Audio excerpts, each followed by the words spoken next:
Dang it. Kinda sad now. Schedule just didn't work out for our 4th of July video this year.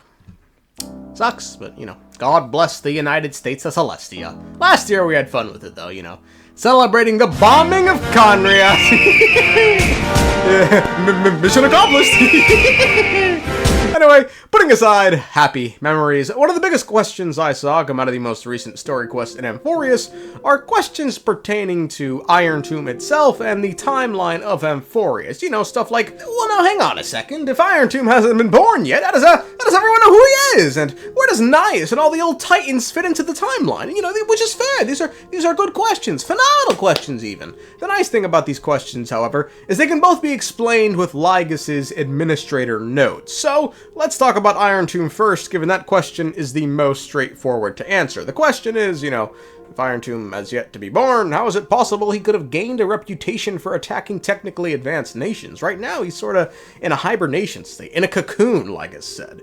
The answer is actually remarkably straightforward. The Irontomb the universe came to know and fear is not the real Irontomb. Rather, they're simply copies sent out by Lygus to act as tests to see how the real Irontomb and the destruction equation were coming along. Quote, "The Irontomb in the cosmos is not a single entity, but a copy of the destruction equation diffused by the Scepter. The Irontomb codename was proposed by the IPC and eventually used by Lygus." So, that's pretty much it. The real Irontomb has yet to do anything. The worlds that have been destroyed by Irontomb were simply copies of the equation. Now, with that said, there is more info on this topic and how Irontomb ascended to become a Lord Ravager, and its interactions with Nanook in general, but before we get there, it simply makes way more sense to start with the timeline of Amphoreus and the Scepter as a whole, and Lygus. Now, I have no idea how long this is going to take, because it's a lot of reading, so we're just going to start right away. Once, there was a Scepter, which in layman's terms is just a supercomputer. Its name was... What the fuck is wrong with this? Oh! Me-13 is what we'll call this unique sumbitch. Me-13 once acted as a neuron for the Aeon news, and its purpose was to derive the answer to the question, what is the prime mover of life? Before it could arrive at an answer, News discarded it, because, fuck it. However, the Scepter did not stop calculating the answer to the question in keeping with its erudition nature, but then something odd happened. Someone shifted the nature of the Scepter dramatically from the erudition to the destruction. This person was Lycurgus Lygus, who seemingly took control of the Scepter to run a little experiment which would later be known as the Amphoreus experiments. The experiment would continue to attempt to answer the question, what is the prime mover of life? However, this time with the variable of destruction and with 12 simplified models of the first mover acting as factors. Before starting the experiment, however, Lygus would deploy some sort of barrier around the worlds to hide it from one person. The one person in all the universe he couldn't be fucked to deal with, the Grim Reaper Poca Kakamont. And following using all the highly advanced technology he could find to hide like a little bitch, the experiment starts with the first ever cycle in all of Amphoreus' history. In this first cycle, or phase, there was no organic life, as Lygus chose to start with inorganic life, or machine life. Phase 1 would concern cycles 1 through 50,121. Life started as cellular-sized machines, and once the 12 factors were introduced, these machines began to learn, which led to the emergence of mechanical structures. In the 9,910th cycle, all mechanical life existed as a single, unified entity, which, after building specific structures, gained the ability to specialize and self-reflect. However, for some reason, after reaching a certain knowledge threshold, the unified entity would repeatedly kill itself. In the 12,649th cycle, a module named Dural 701 would break away from the unified entity. Regardless, both it and the unified entity would repeatedly end their existences, born of self-negation. In the 22,449th cycle, a module named Golem 99 would detach from Dural 704 and break apart the unified entity into several smaller neuron clusters, bringing about the end of the hive mind and the birth of selfhood. From that point on, each cycle would end in systemic collapse as the machines would begin to act selfishly. In the 39,665th cycle, Doral 816 would establish a cluster protocol marking the birth of society. However, due to resource scarcity, the machines cannibalized each other's computational power until they eventually reverted back to a unified mind. In the 50,121st cycle, a machine named Cows 666 holy shit, I didn't even notice that when I was writing it, would kill another machine when it attempted to eat his computational power. This would mark the first act of six. Of course, the first one motherfucker to kill someone has 666, and you hallelujah! I pray to Jesus. This murder would mark the first act of destruction in Amphoreus' history, and as a result, following the end of this cycle, Nanook would gaze at the Scepter Me-13, resulting in it becoming a Lord Ravager. Lygus would mark that this is the end of Phase 1 of the experiment. He noted, with enough time, inorganic life would begin to think the same as organic life, so, as a result, the next phase will simply involve organic life. Following the end of this phase, Lygus wanted to test the results on the real world, so he deployed the equation in the nearby Lacturus Nebula, and, in less than 3,000 hours, they successfully erased the equation, but not before 97% of the entire civilization had completely collapsed. The IPC interpreted this attack as an assault from a new Lord Ravager that they would nickname Irontomb. Phase 2 of the experiment would now begin with organic life, and it would concern cycles 50,122 to 176,199. In the first cycle, meaning 50,122, multicellular life dominated. These stupid motherfuckers couldn't think though, so in the 59,337th cycle, Lygus inserted extinction events to really get the ball moving, which eventually led to the rise of vertebrates with 8 minds. Still no civilizations yet, however. The biggest threat facing Amphoreus at this point in time were horny algae. Over-reproduction led to an oxidation catastrophe leading to an ice age. In the 90,123rd cycle, an orthoptera named Ortho-102, which I guess are just like, fucking grasshoppers, became the first to use tools. Ortho's descendants would proceed to wipe out the algae and establish the Nest Capital. Sadly for Nest Capital, they grew till they reached a critical threshold, resulting in its fall via cannibalism. In the 100,907th cycle, a passerine, which is just a bird, would create arts. This would never happen again in any of the other cycles. In the 132,905th cycle, a monkey named dstop666 came up with the idea of altruism. Guys, I was raised Catholic. Anytime I see those numbers, oh my god! This monkey came up with the idea of altruism, and let me just, because I know one of you little fucking freak niggas are gonna... Oh, I didn't know you was in the experiment!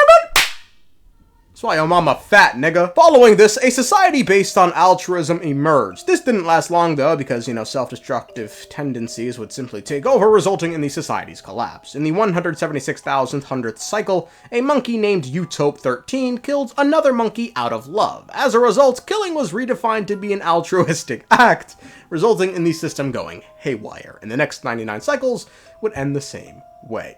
At the end point of Phase 2, Lygus would note organic life responds better to the 12 factors, however, their lack of an oral tradition presenting offspring from inheriting memories is greatly slowing the experiment, so Phase 3 is going to need the strengths of both inorganic and organic life forms.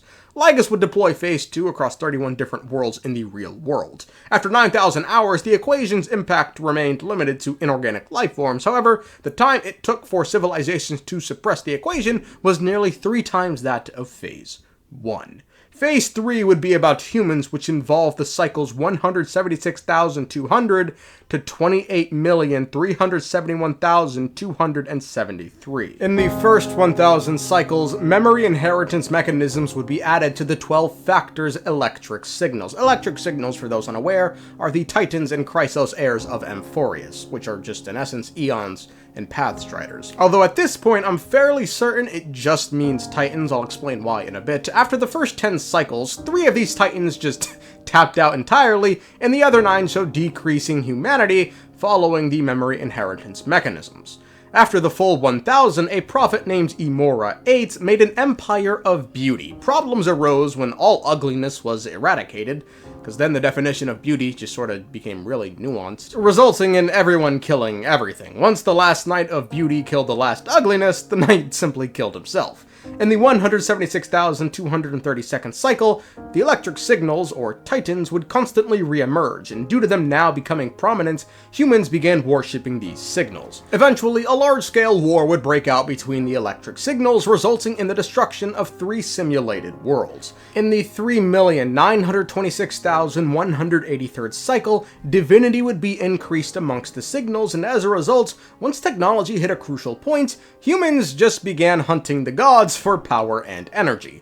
Lygus would end this cycle himself. In the 7,091,231st cycle, electric signals would be split into 2 entities in order to simulate paths. It's at this point I'm fairly certain Chrysos heirs began to appear, right when the electric signals began to split. The signal data of these split signals would be preserved as gods in the next cycle. In addition, a competitive relationship would be set up between the 2 entities to achieve evolution. This competitive relationship, I think, is the war between the Chrysos heirs? In the 11,749,992nd cycle, the Black Tide would be created to act as a driving force. A signal named Phobos 032 would try and strip data from the other electric signals to save this cycle from the Black Tide, but failed. In the 19,110,218th cycle, Amphoreus' auto-iteration cycle was changed to have the electric signals, Titans and Chrysos heirs, actively cycle through it by performing a ritual called the Era Nova. Now, they would be the ones to reset Amphoreus' cycles. In the 28,371,372nd cycle, the electric signals autonomously completed the Era Nova for the first time ever, which garnered a high-energy reaction from Nanook. Lygus notes the experiment is entering its final stage, and as a semi-conclusion for Phase 3 notes, having the electric signals voluntarily cycle Amphoreus themselves increases the iteration rate for the destruction equation. Naturally, Lygus would again deploy the equation across different worlds, and now he's quite pleased with the results, but still it needs a bit more to be done. However, you might have noticed, I never said Phase 3 was done, and that's because Phase 3 has yet to be completed, as just before the last ever Era Nova was to be done to free Irontomb, it was stopped by 2 electric signals named Nikos 496 and Philia 093. They'd stopped the Era Nova by hijacking Amphoreus and creating their own cycle system to delay the Era Nova a total of 33,550,336 times. So with regards to the question of what cycle was Naias and Calypso in then, it's the cycle right before Cyrene and Phainon were born. They are the last successful Era Nova completion ever. Before Cyrene and Phainon came along, there were a string of successful Era Nova completions, with the first autonomous one starting with cycle 28 million, and the last one being Naias and Calypso's group. The very next cycle to come after them, Phainon and Cyrene's group were born, and they were the most refined generation of Chrysos heirs ever, with Lygus noting, once these guys finished the Era Nova, the Amphoreus experiments would be complete, and Irontomb would be born.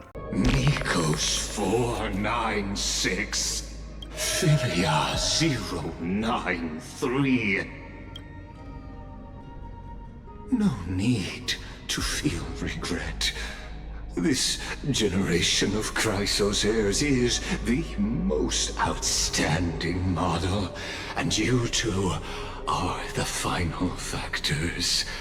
For you, the Era Nova is no lie.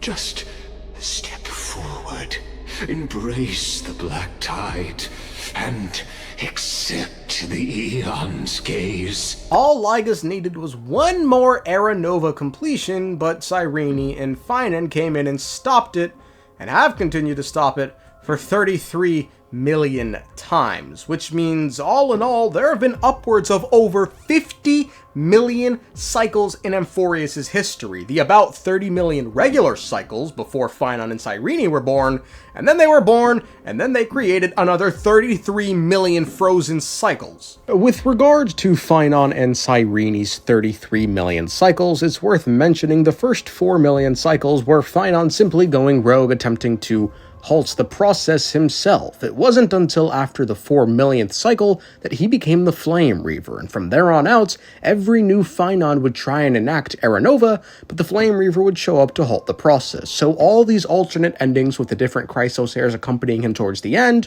happened between the 4 millionth cycle and the 33rd millionth cycle. But in every single ending, the Flame Reaver, or the Executioner as he's called, would show up, stop the process, and have the new Phainon kill him, inherit his memories, and continue to stop future Phainons until, until the fucking hero showed up, which is us.